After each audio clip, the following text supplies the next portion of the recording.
Welcome to Menopause Diaries Unfiltered. I'm Jackie Grant, your host, with a decade of experience of working with women, peri to post-menopause, helping them to lose 15 to 20 pounds within 4 months without calorie counting, restricted dieting, and spending all their time in the gym with natural solutions. I've delivered menopause workshops to councils, adult learning services, whilst running a community interest company that I deliver and host menopause and women's health cafes in my borough.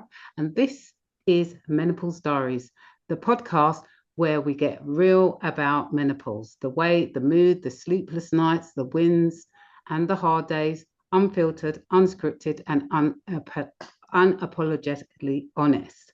So today's guest is Melanie Knight, who's a sex and intimacy practitioner. Welcome, Melanie. Thank you and welcome. I'm loving being here today. It's great to have you, Melanie. So, Melanie, tell me about your journey through menopause. Well, it's really interesting because I'm now, I think, 54. And I was just saying to you, I think I've not had a period now for about 3 years. I haven't calculated it exactly, so I'm post-menopause. Looking back, I suspect a lot of my 40s, I was perimenopausal and didn't really know it. Yeah.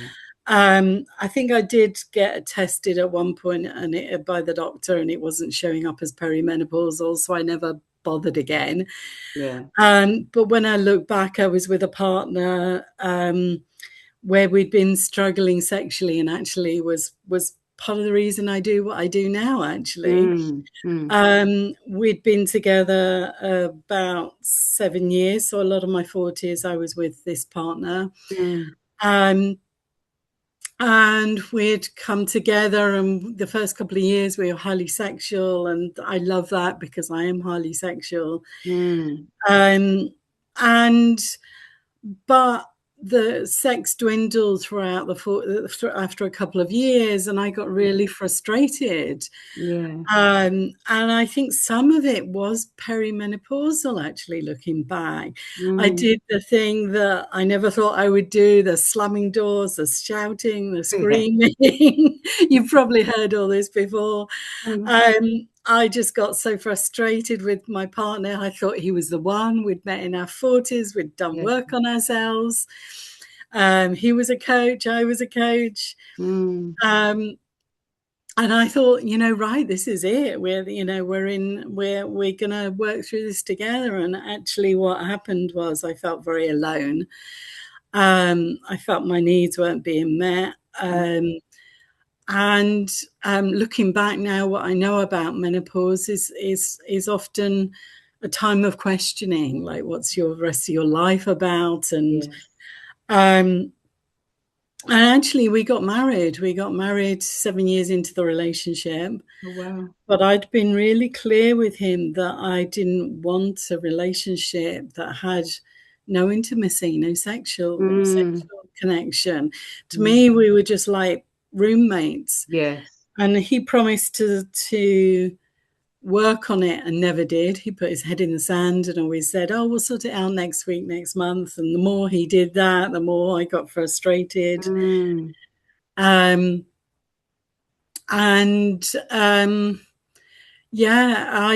ended up going into and work. A friend recommended Tantra to me, and actually I was like, oh my God, I came alive. I was excited. I felt touched and honored, and the heart connection with participants.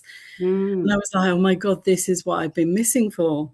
And I separated from him. I told him one day, enough is enough. We'd been married a year. Nothing had changed. We'd been together for 8 years in total. Right. And I separated from him. And now with amazing tantric lover and beautiful life that I am teaching others now about sexuality. And, I think that's perimenopausal. When I went into menopause, I did notice a change in my desire. And I know a lot of people express that. I have my own theory on this since doing a lot of work around sexuality, although I haven't specifically seen it written anywhere. I think it is in books, but it's not explicit. And that is that when we stop having periods, for me, that was the big driver in having sex. I felt horny once a month, and I was so horny that I would do anything. In fact, it was slightly scary because I would go and have sex with strangers to feel that desire in me, that horniness in me. Of course, post-menopause, that's gone. And it's gone. So, and suddenly I had this amazing lover and everything I wanted, but my sex desire was dwindling. And I probably could have, if I hadn't have had a partner, I probably could have been okay with not having sex. And it's funny because my whole life has been driven sexually. But actually, what I found as I moved through menopause and doing sexual work, and we both tantric lovers, was actually that when I looked inside of me, and this is part of the body work that I teach, when I looked inside me and I found desire, if that makes sense. I found the yearning and found the connection to desire. But it takes slowing down and being with your body and noticing what's happening in your body. And very often we've covered that up with lots of resentment and upsets and stuff like that. That it's very difficult for a lot of women to find that desire again. So I think a lot of women post-menopause think, oh, it's over, I don't need sex anymore, when I don't think that's necessarily the case. So, anyway, you asked a question, I've talked. But that is my journey, as well as the learnings that I'm taking into working with other women. And I mean, it's so true, our desire changes, and like you say, it is about looking inside yourself, because I've kind of found the same thing. There's no desire there, but then I've just got a new partner now, and obviously he's got loads of desire. So it's like trying to match up to that as well. As it's kind of been a bit like, wow, how am I going to manage this? Do you see what I'm saying? Oh, completely. And I think because there's a connection with us, there's such a strong connection with us, it's kind of made it a bit easier. And also having the conversation. It's about having those conversations, because sometimes what we do is like we just go along with what someone else wants. Completely. And don't think about what we want and how we want it. Do you see what I'm saying? So it's about, completely. That's the source of a lot of my work and that's what I was pointing to when I said a lot of women have resentments on top of that. When we ongoingly don't ask for what we want, we don't then get it. And then we get resentful. And actually the source of it, I teach something called the Wheel of Consent, which is all about bringing it back to, can I feel what I want? Can I know what I want from my body? Because a lot of us are asking from our heads. And our heads are full of the shoulds and shouldn't, so we censor ourselves. But our body is actually more authentic. And when we connect to our body and notice what we want, and then start to ask for it. And asking for it is also challenging. So there's two steps. There's, can I know what I want? But then there's also, can I ask for it? Because that's in itself is scary. I might be considered weird or stupid, or, he might not want to do what I want to do. And then there's the fear of the no's, so the rejections, and there's even fear of yeses in some respects. Oh my God, what happens if I do get what I want? But one of the things I often say to people, if you're not being authentic in your no's or yeses, you're not authentic the other way around. So if you can't say no, you're not saying yes authentically, because you're saying yes because you can't say no. So this is actually a core piece of my work, is actually reconnecting women with their bodies, the knowledge in their body, what they want, and then playing around with being able to ask for it. Yeah, exactly. Is a huge thing. And I think what I was pointing to with my menopause journey, and I've heard this a lot, is that we stop wanting to. This phase of our life is a change in our bodies. We stop actually being willing to accept things that don't work for us. Which means that, you know, a lot of women I've talked to are like, well, I prefer no sex rather than bad sex. Yeah. You know, I prefer the TV or chocolates actually having. So we stop being willing to accept those things. But then there's also the skill to, can you actually navigate and ask for what you want? Because you know, you stop it and that's fine, but actually it doesn't solve the root. And something I want to ask you was, because you said that like you found your partner and your partner's tantric, you know, how did you manage to find someone that was? I know a lot of people ask me this. It's crazy, and it is, because everyone's saying, "Where's the good partners? Where's the good men? Where's the good men?"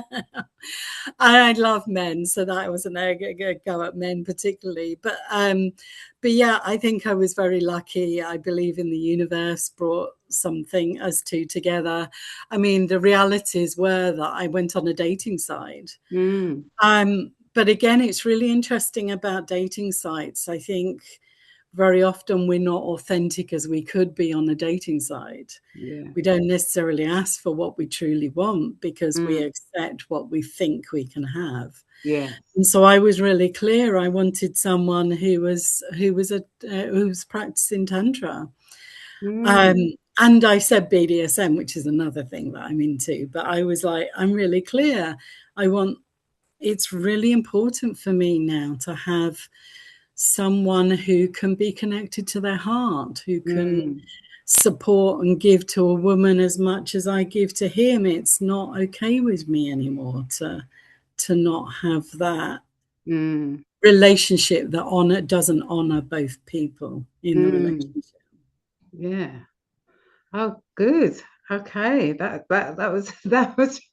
was really good that you found someone that you got connected to, that was into the same things as you, and that's really, really important, because, like you say, we do just put up with, you know, what we think we can get. And actually, because that exactly what you said. I mean, I went on a dating site. That's how I met my partner, but I never met any of them. I basically was talking to them, and then I was like, no. Do you know what I mean? And he actually was the first person that I actually went and met, you know. And it just, I don't know, we just connected straight away, and the connections just grown and grown, and so I really understand what you're actually saying, in terms of I've changed in terms of what I, you know, want to get from that person, and if I'm not getting it, then I'm going to ask for it. Rather than putting up with, where, you know, past relationships I might have put up with things that, you know, I shouldn't have. And this time I'm like, no, this is not, that kind of thing's not happening anymore. Do you know what I mean? I agree. I think it's like we get present to what is it we want for the latter part of our life. And there's that wisdom, I think, that starts to show up in these years, which is like, I'm not going to do this anymore. I'm going to put myself first, or at least, you know, have equal. It's, you know, it's a huge thing to notice and be with. I think it's really beautiful. Yeah, definitely. And Melanie, tell me how you actually work with your clients. What's the process?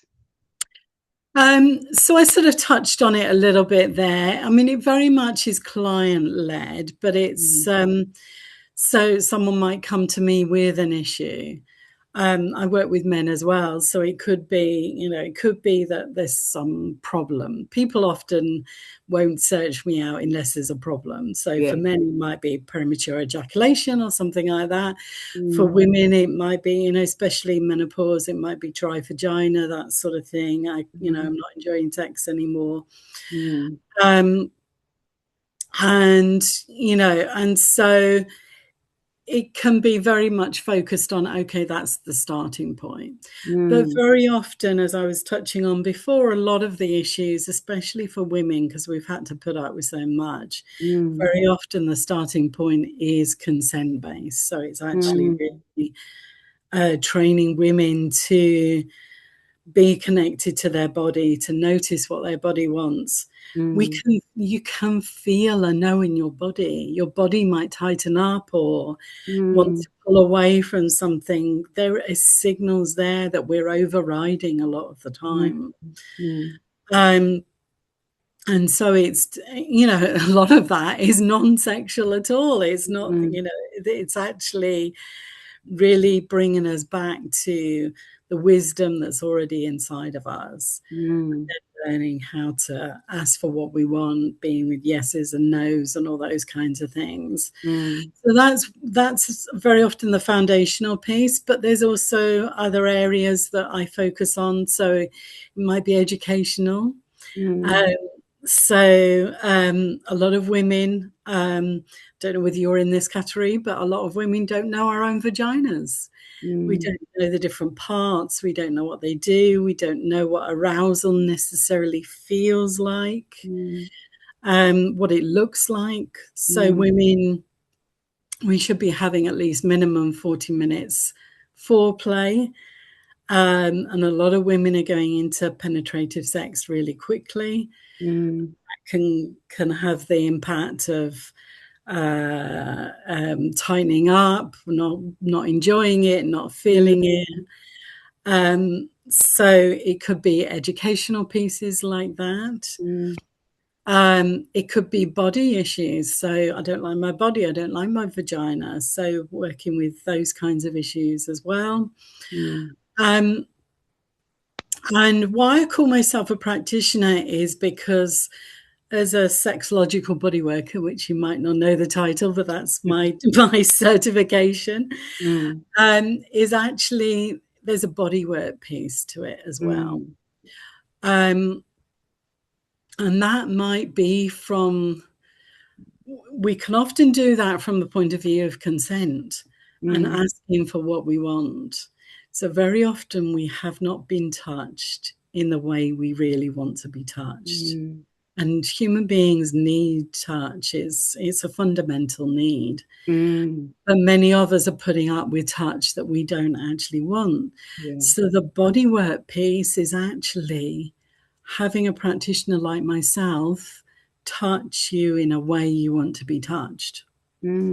Now, it might be simple as part of a consent practice, which you might say to me, I would like my hand to be caressed.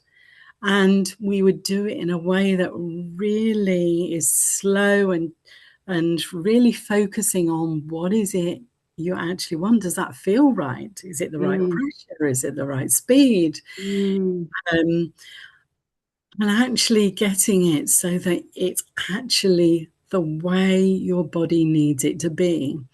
When your body is receiving exactly what it needs, it relaxes and is able to surrender. And there's a whole body experience when we get exactly what the body wants.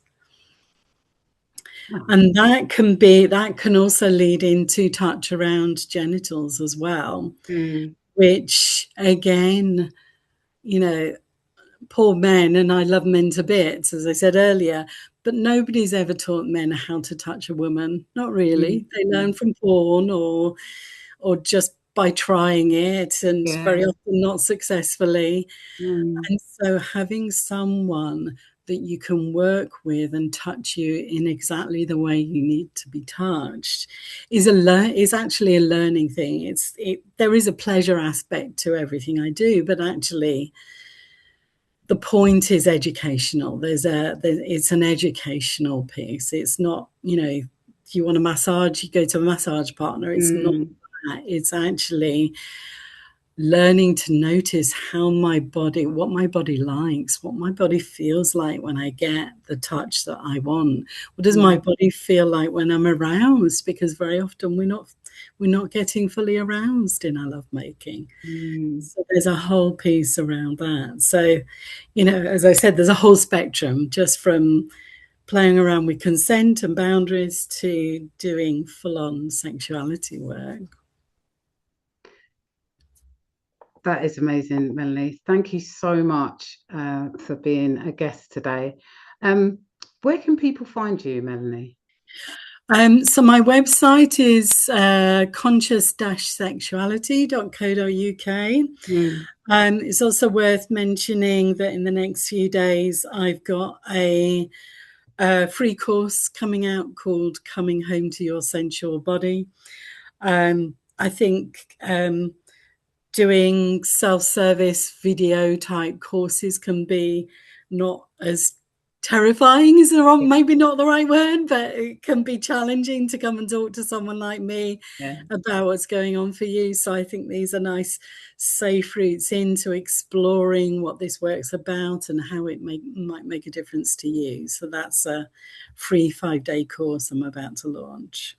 And that will be on your website? It is, yeah. There's an events area and it's under that. Okay, brilliant.